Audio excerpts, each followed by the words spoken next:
Nuevamente, la elección de las palabras nos remite a la reflexividad de Erasmo, que respecto a la caza señala: lo que ganan pasando su vida tras de las bestias es acabar por serlo también, y sin embargo este es un ejercicio que lleva el apodo de real. Mientras en este último tenemos la ironía que juega y bestializa al hombre, criticando la caza como práctica de entretención, Kedzie opta por un discurso directo y manifiesta que la brecha entre lo animal y lo humano parece estar falsamente determinada. Igual que antes se señaló o señalamos que no había ni cuerdos ni locos, sino una locura global que se divide en erásmico-fúrica, podemos pensar que Kedzie señala que existe solo una gran animalidad en la que por un lado están los que ciñen una vida silvestre y simple y los que se van a la sociedad industrial y practican la caza como divertimento. Digamos, para revisar a profundidad esta hipótesis, nos centramos en los señalamientos que hace Spini, que nos dice, comentando toda esta cuestión de la animalidad en Costello a nivel macro. Hay algunos pasajes en los que las divisiones entre animal y humano son cuestionadas, y también señala que, cito, estos argumentos multidisciplinarios parecen alertar al lector sobre la fina línea que separa a los seres humanos de los no humanos y llama la atención del lector sobre las dificultades para definir la naturaleza única de la humanidad. Cierro cita.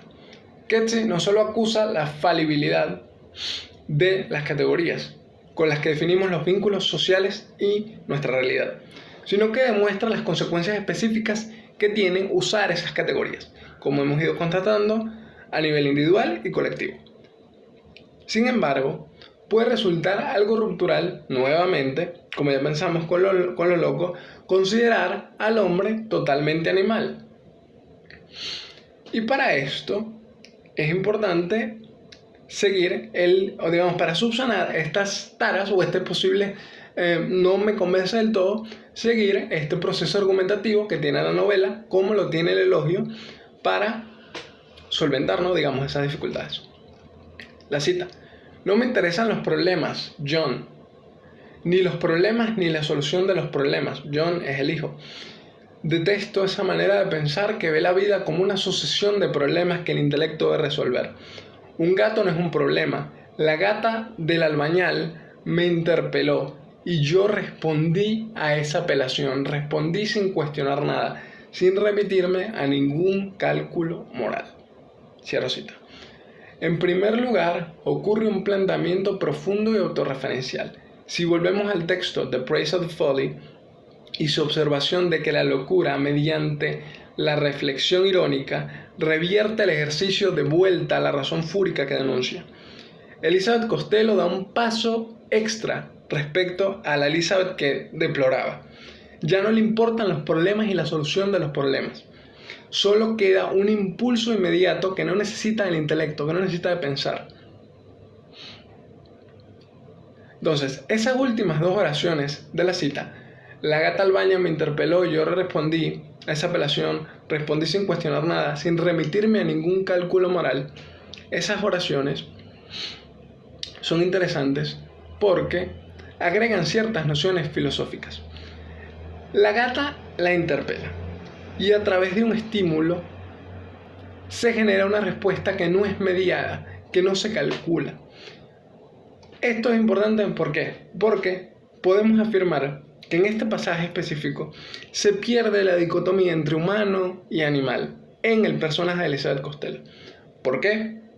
Para eso nos remitimos de vuelta a los conceptos fundamentales de la metafísica de Heidegger, que fue ese curso se impartió en 1929.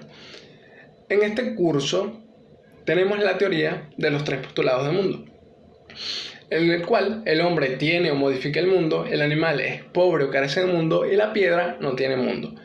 Nosotros nos centramos en los dos primeros postulados. El hombre tiene mundo y el animal es pobre o carece de mundo. El hombre modifica el mundo y lo tiene porque es tiene conciencia de que existe en ese mundo, ¿no? Tiene lo que Heidegger llama el Dasein. El animal, por su parte, no tiene conciencia de su habitar de este mundo. Vaga y es atravesado por la conducta.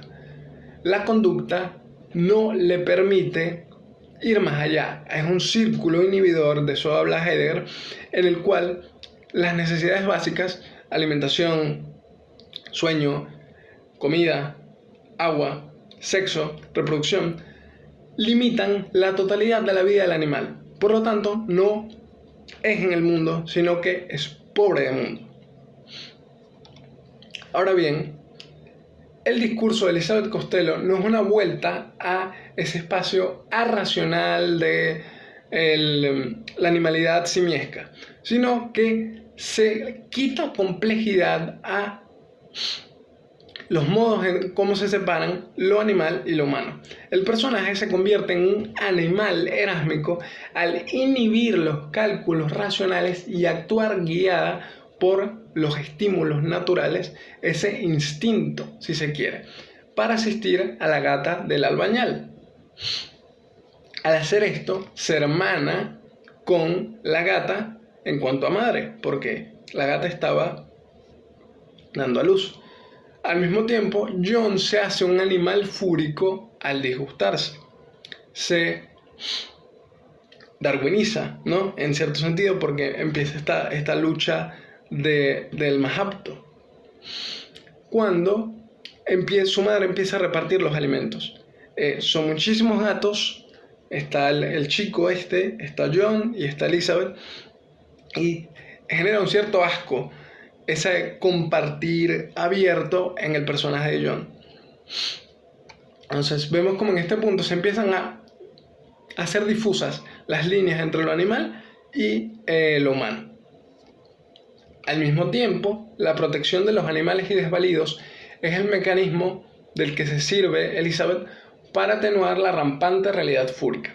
Es decir, ella cuida a los gatos como un intento de establecer a nivel micro una sociedad que sigue esta lógica erasmiana o erásmica. El hacerse animal no es algo fáctico, es un acercarse a esos modos de ser que son propios del ambiente natural, son propios de la esencia humana, son propios de la esencia de los seres vivos.